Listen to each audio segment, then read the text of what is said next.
Hello' guys, কি খবৰ আপোনালোকৰ? ভালে আছেনে? বৰষা কিটচেন এণ্ড লাইফলৈকে আপোনালোকক বহুত বহুত স্বাগতম দেই।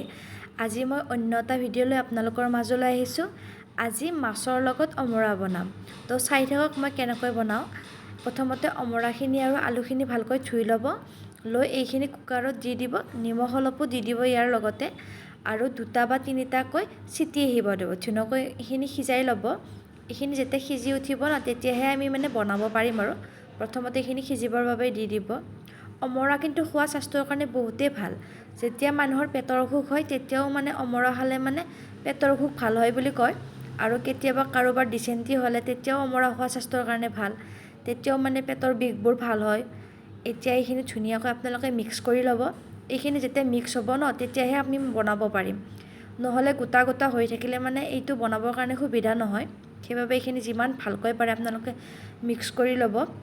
এতিয়া মই অমৰাৰ আঞ্জাখিনি বনাবৰ বাবে ৰেডি হ'লোঁ। তেলত অলপ সৰিয়হ দি দিছোঁ আৰু এতিয়া অলপ ঢাকনি মাৰি থৈছোঁ। নহ'লে সৰিয়হখিনি ফুটি চকুত পৰাৰ চান্স বহুত থাকে।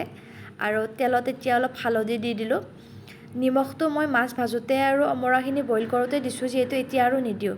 ইয়াতে আপোনালোকে বহুত বেলেগ বস্তু একো দিব নালাগে। অকল সৰিয়হ, হালধি আৰু নিমখেৰে হৈ যায়। বেলেগ একো দিয়াৰ প্ৰয়োজন নাই। যিহেতু এইটো টেঙা বনাম আমি, অমৰাটো টেঙা হয়, সেইবাবে বেলেগৰ প্ৰয়োজন নাই। এতিয়া ভাজি থোৱা মাছখিনি ইয়াতে দি দিলোঁ। এইখিনি উতল অহাৰ লগ লগ মাছখিনি দি দিব আপোনালোকে। আৰু এতিয়া ভালকৈ এইখিনি উতলি গ'ল। এয়া আমাৰ হৈ গ'ল।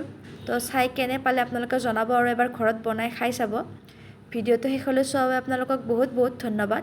আৰু যদি ভিডিঅ'টো চাই ভাল পালে তেতিয়াহ'লে মোৰ চেনেলটো লাইক, শ্বেয়াৰ এণ্ড ছাবস্ক্ৰাইব কৰি দিব। আৰু মোক এনেকৈ ছাপোৰ্ট কৰি যাব, যাতে মই আগলৈও এনেকৈ ভালকৈ ভিডিঅ'বোৰ দিব পাৰোঁ। ধন্যবাদ।